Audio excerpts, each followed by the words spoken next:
it's so good to be back on this program today. And of course, yes, you know, my name is Tony Ojo, and I always have special guests on the house. Today is not an exception. In fact, I have a very special guest in the house. My guest today is a very dynamic man who has a force, an energy, and vision. My guest today, you know, has passion for development. My guest today is a farmer. Before I pan to his face, my guest today, I would say, is a governor who is actually taking his state to a greater height than he met it with his innovative thinking. Need I say more? Nehi, nehi. Let's just go straight to the program and I introduce my guest. And so, ladies and gentlemen, please meet my guest, the governor of Niger State, Honorable Mohammed Umar Bago. It's so nice to have you here. Thank you, Tony. Thank you. Thank you. I'm privileged. See, he even pronounced my name well. That's sweet. Thank you. Okay. And I hope I tried with the Umar Bago. Yeah, you did well. Good. In fact, most especially with the farmer. Yes, because for the past 2 days now that we've been moving around on the tour and all that, I see where that passion actually focuses more on. Apart from being a farmer, I've seen that you have touch on almost everything. So I will just say maybe, are you a master of none but a jack of all trade? Will I want to put it that way? I don't think so. I just think I'm just a Nigerian who is patriotic, who loves Nigeria. And I can say for free that my generation was probably the last generation that enjoyed Nigeria to its peak. And it's time that we give back to our country what the country gave to us. And the only way we can do that is to make sure that the public institutions are revamped, public health is revamped, housing is revamped, sanitation, water system, schools, everything is revamped so that the son or the children of nobody will be something tomorrow. Wow, great. Those words are marble words. Thank you for that. I've observed that one of your key points in the development of Niger State is agricultural revolution. Can you explain why this is your major focus? You will have to understand what is your strength. And as a state, I understand that we are agrarian. We draw our strength from our geopolitical location. We have natural resources like ample land that is arable. We have livestock in abundance. We have bodies of water, 2 major rivers, 4 hydropower dams. And the best we can do with this is agriculture in terms of food crop production, that's crop production, in terms of livestock production, in terms of aquaculture, fishery, in terms of even how would I put it, forest sequestration. So to attract the carbon, value, to our forest. Right. Yeah, you mentioned something now that, the land in Niger State is, arable. I agree that experts say it's about 70% arable. And you have I think, if I'm not wrong, 77,000, hectares of land. Is this one of the things that actually made you to purchase the 1,000 tractors and other mechanized equipment for the state? It's not 1,000 tractors, it's 10,000 tractors. Whoa, 10,000. Our mechanization as a state is bigger than the whole mechanization in Nigeria. You can take that to the bank. These tractors we have purchased, we have the handheld, we have the automated, we have even those that are working with electricity, the EV tractors, And you need to understand that agriculture itself, is more sustainable than any other form of production. And if you have the sun, you have the ground, and you have water, all the factors of production are there. So what it means is labor, and we have the labor. Let me correct you, Niger State is not 70% arable, it's 99.9% arable. Niger State also has 76,000 square kilometers of arable land, 76,000 square kilometers of water. We have 4 hydropower dams. the overflow from these dams, you know, make canals where you can have sugarcane plantation, you can have cornfield all year round, you know.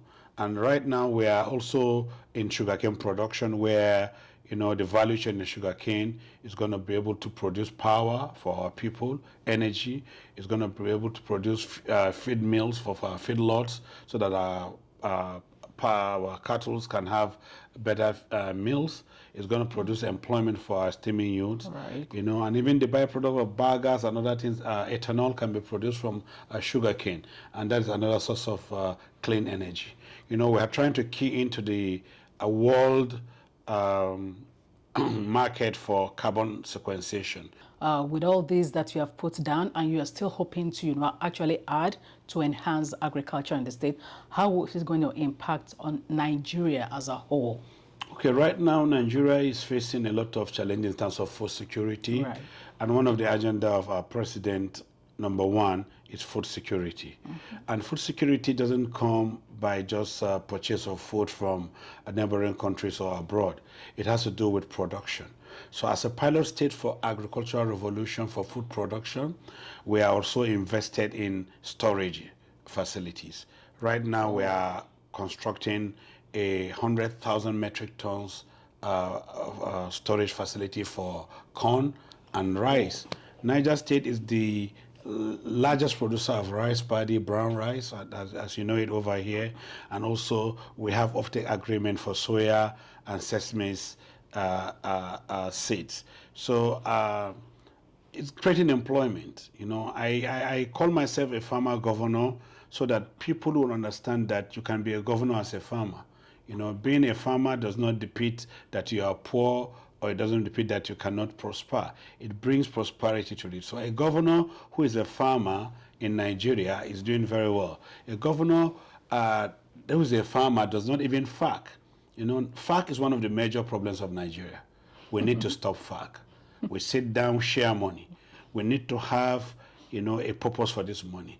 People need to generate money, state needs to generate money, and I am also an advocate of, you know, financial autonomy of state. Every state is endowed.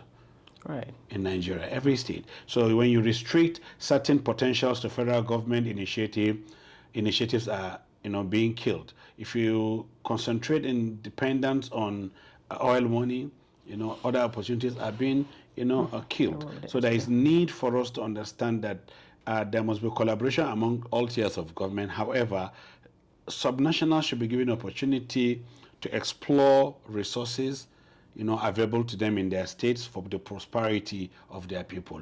The country is going to be the GDP of the country is going to grow. Right. And people will understand that, okay, there is a country called Nigeria that is prosperous. That's great and very impressive. Honestly, I'm going to take you on this. They are actually your words. I got them from Twitter. Last year, you received an award. I think, you know, leadership award. I don't know. I can't really remember the group. And you may, you know, you tweeted, you said, I'm not an advocate of handouts or palliative. I don't believe in it. So it is high time we tell ourselves the basic truth. We need to feed ourselves. The next award you'll give me is the largest producer of food in 2024. Yeah. That is already a fruition. That's a fruition. When the food scarcity was choking the country, you know, we rolled out 50,000 metric tons of food items to the country. We were able to subsidize food at 50% price, all the assorted grains across the state, and that really reduced inflation. I can tell you, you know, hands-free, that Niger State is the largest producer of food today. Lagos State has already given us an offtake agreement, you know, for 350 billion naira, you know, to produce rice, brown rice for Lagos State. So if we are not really positioned in this vintage position that we have, then we cannot have all those offtake. We have offtake agreements from Chinese companies, from American companies, and where we are here in Canada, we also want some companies who want. Yesterday we were at a farm where they need a lot of soya, despite what they produce, because, you know, they are constrained by weather. You know, winter is so huge here. Yes. So if you make any mistake in time during summer, there's about 3 months and you don't have the necessary things, you have to import. And we are giving them, guarantee to say in case it fails, we are here to produce for you. So these Good. are the initiatives we are doing, and we're sure that we don't want one handout. We don't want nobody to come and give us food. We don't want a war in Ukraine, to open its sailors and give us food. We don't want that. We want to be able to help people, to give our neighboring countries, to control, the price of food items globally. As we all know, one of the major challenges we have in Nigeria is maintenance culture. And so, you are putting down billions of naira of equipment. And maybe, I'm not even saying your administration, even after your administration, in the next 4 years, next 8 years, whatever, is there a kind of legislative backing that can ensure sustainability of those equipment? Government is an enabler. And how we try to run government, we run it like an enterprise. This agric initiative is driven privately. The John Deere, the Bayer, and other conglomerates that have come to partner with us in our private sector driven initiative called Niger Food, they are not bringing investment for us to carry dollar or naira to pay them. We are going to pay them with produce. Okay. For instance, Bayer wants to establish a farm for seed production. Seed, if you agree with me, is the major problem of agriculture in Africa. Yeah. A lot of people plant crops, not seed. So you need to have, understanding the genetics of seed, try to improve it, look at what are the issues that are militate against growth. Why do you have drought, to produce drought-resistant, crops with micronutrients that are, very important to humanity, or vitamins that are very important. So this kind of initiatives will outlive any government, because we'll set it up, government pulls out, it's driven privately. Communities who own this land are also in this initiative. It's not just a one-way thing, but investors like Rain-Care of America bringing irrigation, setting up irrigation in our farms so that I can have at least all year round farming, not just rain-fed farms, from our rivers, from our dams, we are cropping. All these people are on deck, and there's no way any government will come and push it. However, yes, we have given it enough legislative backing. Great. Beyond, even our lifetime, to say the only way out of this is for our people, to produce. And this production must be done in tandem or in accordance to global best practices. And the people that are working in these farms must also be given the necessary attention they require. For instance, the first time Nigerian farmers are enjoying insurance cover is this time around. 350,000 Niger State farmers in the Niger Food Initiative have been insured medically. So they have health insurance. So a farmer that is on our farming knows he can go to the hospital and enjoy, free medics because he's paying for insurance. Interesting. Yeah. This is highly impressive, Governor. Will I say, because you're coming from a corporate body, and of course you've been an honorable from 2011 to 2023, are these coming together, to give you the kind of vision that you're having? Because things are actually different, the way you're running it. Yeah, it can be far away from that, from the kind of scholarship we received, from the kind of training we got at the private sector, from the kind of interaction we had at the public sector, even in the parliament, and now in politics. It's very, very important to understand that all these factors, adding up can reshape our vision. But I think beyond that, it's just because we have a goal. Right. The goal is to meet the desire of our people. We want to deliver to the people. People first.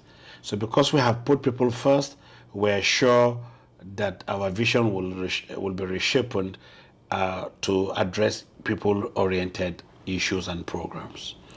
Well, on this particular question, I don't know if it is. If I'm wrong, please just prove it to me. Our report has it that since 5 years ago, that the Barrow Port has been, constructed, established and all that. It's a multi-billion naira port. It's been dormant. With all this project that you have on ground, I mean, it should be something that will be useful even for this administration. Yeah, the story about the Barrow Port is a mirage. Yes, the only river port in the north is the Barrow Port. Right. And has enough of ample opportunities and potentials for growth. And in the last government or subsequent governments, they've attempted to do one or two things to the port. But you see, we need to ask ourselves, is it the hen before the egg or egg before the hen? Sometimes people just go and build certain things. There is no any major infrastructure that has been built in Barrow. I want to correct that impression. Oh. And the dredging has not been done very well, so the draft is so low.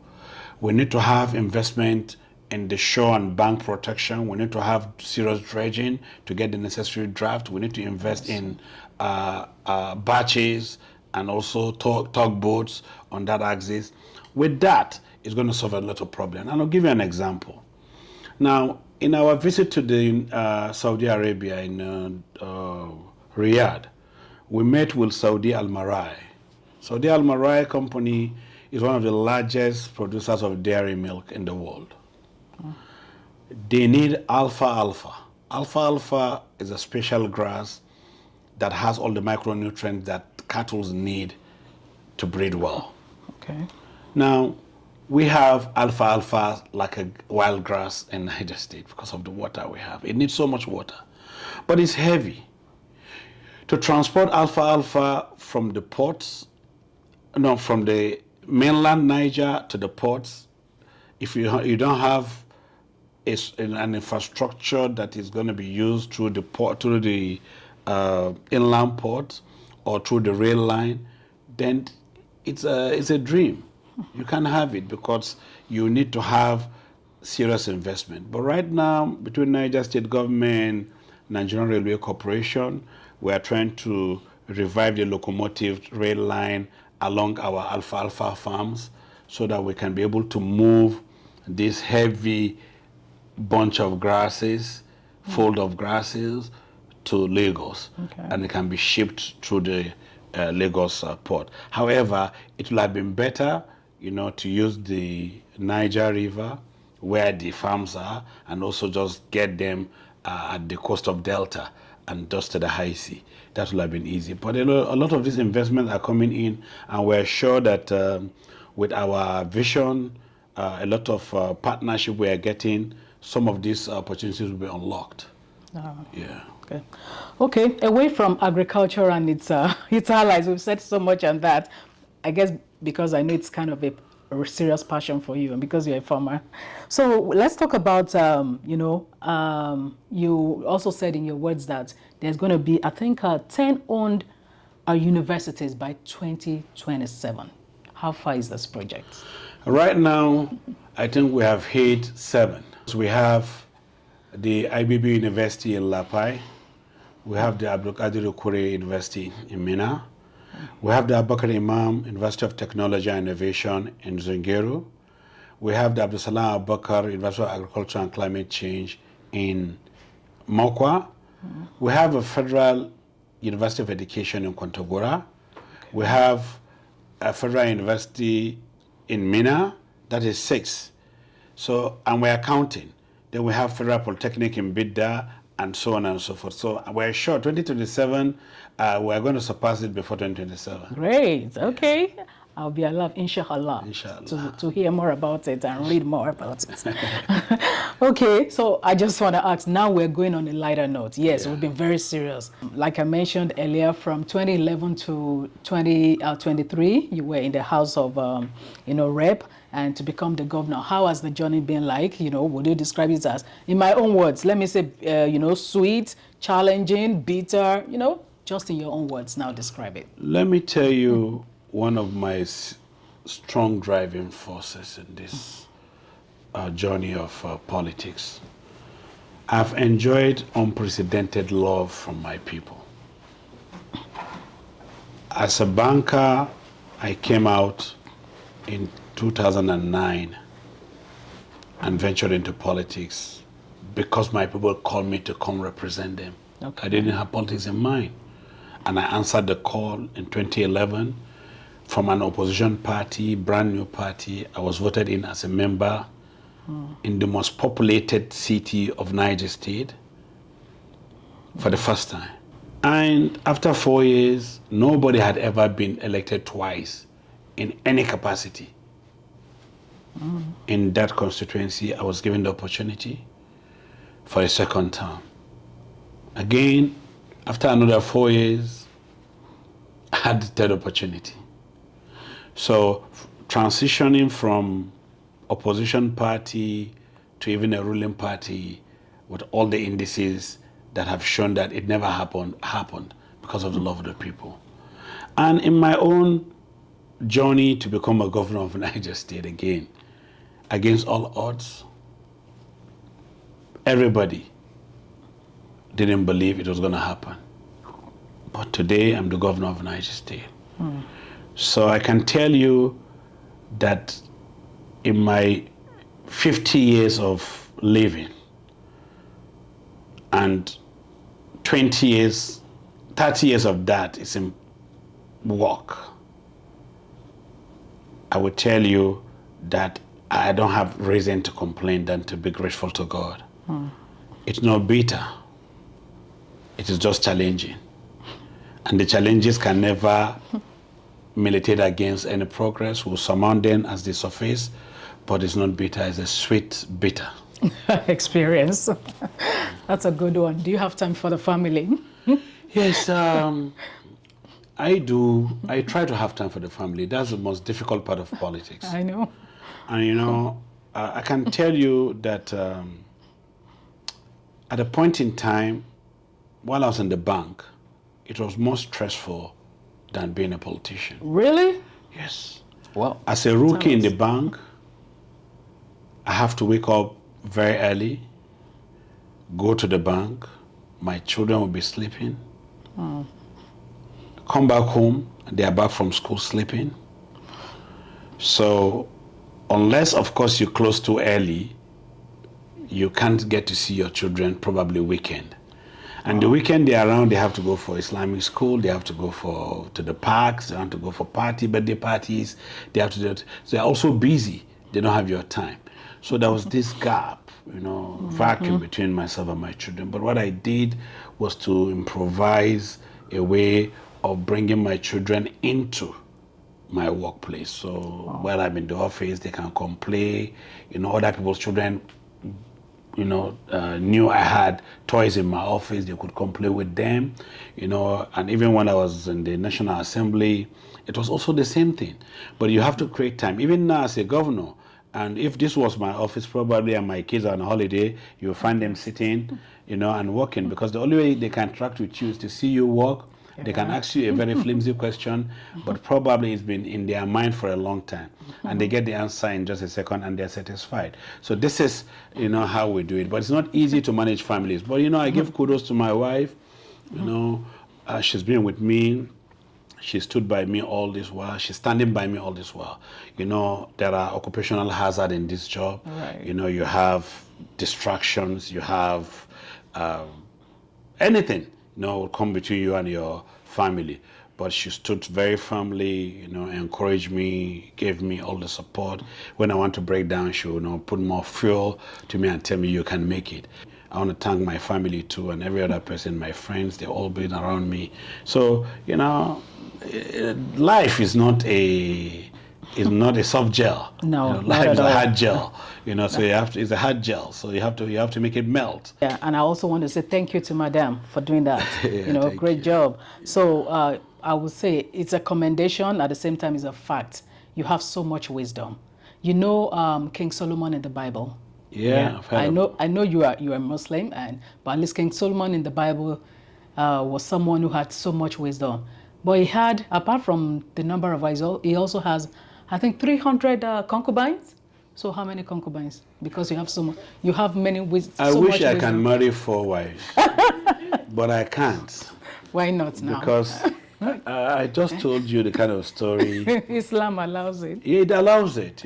I wish because I just celebrated my 21 years old in marriage. My wife and I have been married for 21 years, and it just happened September, and in that journey, things will happen that will have been marriage, but it didn't happen.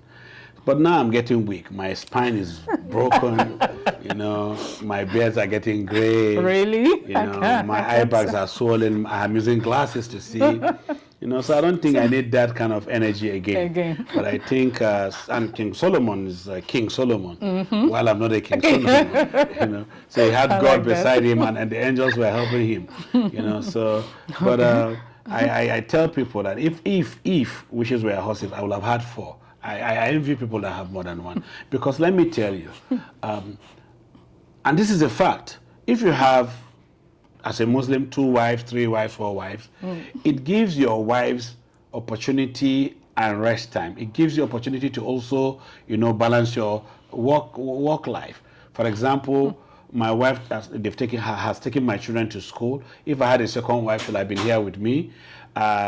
If I had one at home and I have small children, she would have been taking care of them. If I had aged parents, I don't know, I would have been doing the same thing. But it's not happening like that. So we have to just make do with what we have, at least again, because again, she's been very loyal, she's been very supportive, she's been the backbone. I think she deserves this. I'm not concluding, but for now, she decided this space is her space. All right, we'll see how it goes. But madam, lucky you, and so shall it be to the rest of your life. Don't pray for something like cancer. You kind of create a niche for yourself. I watched when you went to visit the president some times ago. It was the pictures I saw on the net, and Your Excellency, you were on Crocs. Waiting, You were a native and you wore Crocs. No, but I know that Crocs might be expensive, but it's not expensive. You not send anybody, it's right? Not expensive. Let me tell you. I was telling my friends day before yesterday my conversation with my children, and they went to hold a meeting. They said, "Daddy, want to see you." "Daddy, why are you behaving like this?" So I thought something happened. "What?" "Daddy, why are you wearing colors that don't match? You wear purple shoe, you wear green socks, I say, "I don't have time to look at mirror." In the Chinese culture that inspire me, Chairman Mao is one of my, mentors. I like what he did to China. I draw a lot of inspiration for a lot of people. But I can tell you, if you have time to even look at mirror, you are wasting time. There's no time to waste. So a lot of these things happen. So my Crocs that you are seeing here, this is Skechers. I still have open Crocs. So those things don't really matter to me. Because on a good day, and it's my style now. I can tell you, because I'm trying to mentor a lot of people dress like me. So that means I have brought a style that is here to stand. That's why I said you've created a niche for yourself. Thank you. Yeah, and it's honestly, when I saw that, I said, this man is more about work. He knows send. He knows send them. Anyhow, whatever they think, let them think. It is about what you want to achieve. Thank you. And I take that as a compliment. Yes, it is. You went to Armstrong Manor, that big farm. We visited the All Saints Medical School. You've been to the Princess Margaret, I think, a cancer center. What has your impression been so far? You see, the outing has been marvelous, and people don't understand really what we're doing. We have a 30-year development plan that we've rolled out. And in that plan, 2025, 2026, will dwell more on health and education. And in the whole of Nigeria, there is no facility that is dedicated to oncology or cancer. In the whole of West Africa, there is no facility that is dedicated to cancer, and our people are dying with cancer. And so we're building a state-of-the-art university teaching hospital, huge. We want collaboration from international organizations You know, we're talking to the Gates Foundation, we're talking to the Gavi, we're talking to the Chinese government, we're talking to the United States government, we're talking to a lot of hospitals globally, you know, for collaboration, so that we can build this oncology hospital, a cancer hospital only, within the facility to address issues that have to do with cancer. And we have realized that when people come, they need accommodation. We're building a 5-star hotel, which is about a 9-story building. Work is in progress. We're building a teaching hospital, which will have an R&D, research and development department, to look at all the researches done, to share, you know, experiences. We're building across 274 wards, state-of-the-art primary health care centers that will have telemedicine, so that you don't need to overwhelm your tertiary hospitals with issues that can be handled at the primary health centers. It means we're going to put technology, telephones or televisions, where doctors here in Canada can be able to diagnose, you know, patients based on what the nurses at the spot are able to feed them. You send there, you can share with other doctors, you can be in a teleconferencing across the globe. So you have people from Canada, people from the United States, people from the United Kingdom, people from the Europe, people from China, Russia, everybody. All the doctors can be in collaboration to look at issues and see possible issues. And if those issues are beyond what can be diagnosed on the telly, they can be referred to all these kind of centers for further details. Our doctors will be brought over for exchanges and training. Some of the machines we are investing in and getting investment for are very new technology. Some of the people we have hands-on don't know how to use them. They need to be brought over here. You know, those are the collaborations we are looking for. So what you have seen in the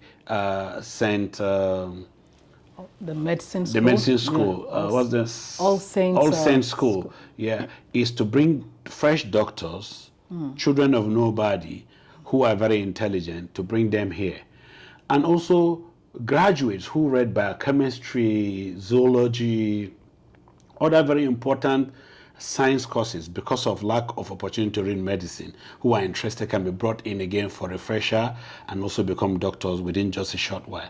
So we want to be able to have, you know, doctors. Now, this All Saints University of Medicine have given us a $1 million scholarship. We're also matching the additional $1 million. That first 1 million is for 50 students. We're bringing another 1 million for another 50 students, making it 100. You know, so in my state I have 25 local governments. It means I can have 4 per local government to come in here, some in nursing, some in everything. So, you know, these things are things that we're planning, you know, to transition from our primitive medical approach to a more modern and acceptable, sustainable healthcare system. Great. I must confess, from the beginning to the very end, it's been so impressive with all your plans, and I can just only hope that you continue that vigor and the passion and the vision that you have, just continue to soar higher and higher for the good of the people. So lastly, just in one word, describe the kind of state you want for Niger and Nigeria. I want the best state. The best state, a sustainable state that the world will reckon with. You know, you asked me for just a minute, but I need to tell you something. When you go out here, you look through this window, you see skyscraper. I think from our initial thinking, we didn't even think there was need for electricity or development. So I want to remove the lead that's blocking us from building skyscrapers like this. I want to see Niger State having 100-story buildings where people can walk, where there will be electricity, where there will be water, where everybody will have opportunity, where there will be tourism, where there will be prosperity, agriculture is going to thrive, and everything. You know, Niger State should be a sample state in Nigeria where everybody will want to come to. Yeah, I just remember you received an award from the Voice of Africa, Toronto. What is the butterfly like in you now? Oh my God, you know, this is a new fuel to a rocket. When a rocket discharges a fuel and gets to the ozone layer or to the space, and somebody comes to fuse another new fuel to the person, you know it's going to go to moon? Absolutely. Yeah? Okay. So right now, People like Elon Musk are thinking not just go to the moon, they want to go to Mars. I want to be in that voyage. That's what it means. Okay. So that has asked me and it's pushing me and my team, because that I cannot arrogate it to myself alone. It's my team, it's a teamwork, it's collective. It's just pushing us to do better, to do more, and because the world is watching. You know, the beauty about this is that it calls for more transparency, it calls for more accountability, because everybody is watching you. So it's encouraging. Right. So in Islam, they say the reward for good is good. So when you do good, they give you good. You keep doing good so that you get good. You know, this is what I can say about this. Thank you very much. Thank you so much for coming on the program. Really appreciate your time. Because you are in Canada, the second major language is French, apart from English. So I'll say, merci beaucoup. Très bien. Aha, say this man, Eshe Gonyo. Mo akpa Eshe. Oh, wow. Eh? Show dada. Mo wa àlàáfíà. Ara le nko. Àlàáfíà. Àwọn ọmọ nko. Wọ́n wà. Eshe kò sọ̀rọ̀. Kò sí wàhálà. Òde kan pé. Ọmọ Naija ni bi ni. Jọ̀ọ́, correct ma.